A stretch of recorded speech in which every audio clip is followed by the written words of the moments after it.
Ano ang mangyayari sakaling sakupin ng China ang Taiwan? Una sa lahat, ang Taiwan ay kalyado ng Amerika, kaya malamang sa malamang na makikialam ang Amerika sakaling mangyari ito. Pagkakalooban nila ng mga armas ng padepensa ang Taiwan, posible ring magbigay sila ng military support. Ibig sabihin nito, bukod sa armas, ay magpapadala rin sila ng mga sundalo. Pagkatapos nito, manawagan ang Amerika sa South Korea at Japan na suportahan din ang Taiwan sa pamamagitan ng pagkakaloob dito mga armas at military assistance. Ang India naman, malamang na medyo mag-alanganin ito na makiisa sa giyera. Matagal nang magkaribal ang India at China dahil sa kanilang patuloy na border conflict sa Himalayas.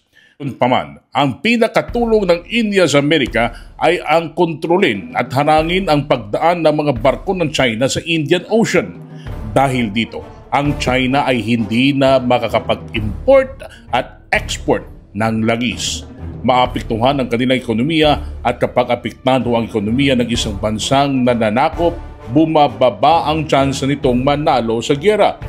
Ano naman kaya ang maging stand natin ng Pilipinas sakaling sumiklab nga ang gulo sa Taiwan? Posibleng makiisa tayo sa Amerika dahil lagi tayong may sigalot sa China. Pero sakali magtangkay ng China na sakupin ng Taiwan, hindi nito gagawin iyon ng mag-isa. Tandaan natin na marami rin itong kalyado malalakas na bansa na riyan ang Russia. Pwedeng alisin muna sa Russia ang mga tropa nito sa Ukraine para suportahan ang China sa pagsakop sa Taiwan.